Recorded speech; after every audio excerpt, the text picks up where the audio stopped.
Mama Martha Karua. Presidential aspirants were all out, each seeking to convince Kenyans why they should be elected as the country's fourth president. NARC Kenya party leader and Geshogo MP Martha Karua was in the western region, holding rallies in Kakamega County. And today, being the 22nd anniversary of Sabasaba Day, the topic of reforms was reignited during her address to the locals. Karua was categorical that Kenyans were still held hostage by corrupt and poor leadership. Hence, there was no cause for celebrations. Lakini kusherehekea tumepata demokrasia na mwananchi hajapata demokrasia yake, tumbo yake analala ikiuma bila chakula, kweli iko sherehe? Ile sherehe tunataka ni kufanyia Mkenya kazi, kila mtu apate haki yake. Another presidential aspirant, Vice President Kalonzo Musyoka, took issue with some politicians whom he said were claiming to be more reformers than others. Musyoka, who had attended a wedding ceremony for Noel Kituto and Reverend John Gishanga, who work at the Foreign Affairs Ministry at the Lavington United Church in Nairobi County, together with his fellow presidential aspirant, Gashoka MP Mutava Musimi, argued that it was easy for Kenyans to see who is a reformist, anti-reformist, and an opportunist among those seeking to succeed President Kibaki. On his part, Mutava asked Kenyans to pray for the nation. Remember these people in leadership, His Excellency the President and others, with all that lies ahead. God is in charge, and He will show us the way. Because anybody trumpeting that as a card must realistically be audited. That's the word.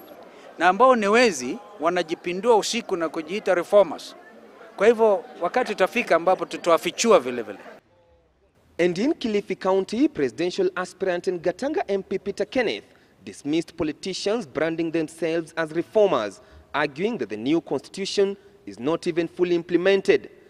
So although some people are saying the race is about two people, I think really the race is about performers and non-performers, which I think is very important because you want Kenyans who will perform the act of implementing the new constitution. Kenneth, who was in Ukunda, began his 3-day tour of the coastal region and will be in Mombasa County tomorrow. Meanwhile, Deputy Prime Minister Uhuru Kenyatta was on day 2 of his Embu County tour. Kenyatta, accompanied by MPs allied to him, argued that by passing the new constitution, it was not automatic that the country had reformed, since there were pertinent issues yet to be resolved, like creating job opportunities, putting devolution into effect, and coming up with a formula on how the national resources will be equally shared among all the 47 counties. Kenyatta maintained that despite the ICC charges he faces, he was still firmly in the presidential race. Wakenya wamechoka kila siku kusikia maneno ya mtu ambaye kazi yake kila saa ni kuangalia rear view mirror, anaangalia nyuma yeye. Wakenya wamechoka na hiyo siasa ya kila saa kuambia juu ya jana. Wakenya wanataka mtu ambaye atashika steering wheel, apeleke gari, aendeshe na apeleke Wakenya kanan pahali ambapo wanataka kwenda. Na pia tunaanzisha kampeni inaitwa Uhuru Kenyatta mashinani. Uhuru Kenyatta wapi? Mashinani. Na jambo la kwanza ni alete viwanda mashinani, hakikishe vijana mashinani wote wamepata kazi za kufanya, si vijana wote kuvuka virago kwenda Nairobi kutafuta kazi. Wazee wa Embu, kina mama wa Embu, niko chini yenu kwa magoti. Mimi kama kijana wenzenu ninawaomba tuache kura zetu kwa kikapu kimoja. Another presidential aspirant, Deputy Prime Minister Musalia Mudavadi, took his United Democratic Forum party campaigns to Kapsabet in Rift Valley. Mudavadi, who was accompanied by MPs allied to UDF, said that he was ready to work with Eldoret North MP William Ruto, who is also a presidential aspirant, for the sake of the country's unity.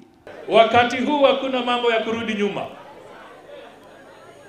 Wakati huu ni kuendelea mbele. Na wale walisema Mudavadi ni mwoga, sasa ndio wanababaika zaidi, ndio wanajaribu kunibandika majina mengine. Walinibandika ya mwoga wakati ule. Ile kitu mimi Mheshimiwa Mudavadi sitaki ufanye ni kwamba usifanye makosa ukajaribu kukaa na kuzungumza na Raila Odinga. And in Western Region, Bungoma County, 4 presidential aspirants shared a platform when they attended the burial of Luya elder John Maguruche, who until his death was a member of the Dini ya Musambwa. Justice Minister Eugene Wamalwa, Trade Minister Moses Wetangula, Lugari MP Seras Jirongo, and Bumula MP Wakoli Bifoli said that they had decided to unite as leaders from Western Kenya and work as a team to consolidate the region's votes.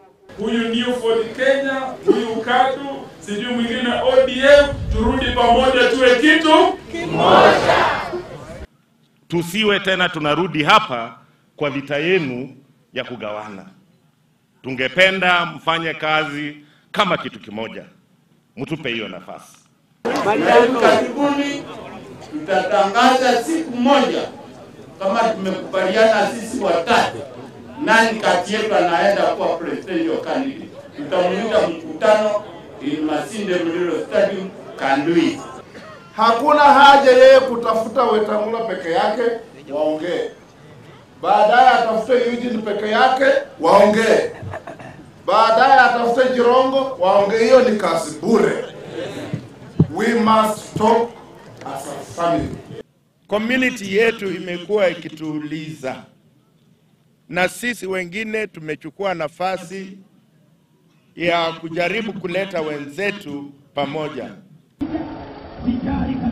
Meanwhile, presidential aspirant, former permanent secretary in the Ministry of Education, Professor James Ole Kiapi, was in Eldoret North, MP's William Ruto's backyard, where he argued that reforms can only be measured by one's actions. When they went into power, and many of them sasa wamekuwa kwa mamlaka, some of them 10 years, some of them 5 years. Ni nini hasa wamefanya tofauti sana na wale ambao walikuwa wakati wa KANU? Ni mabadiliko gani tumeona sasa?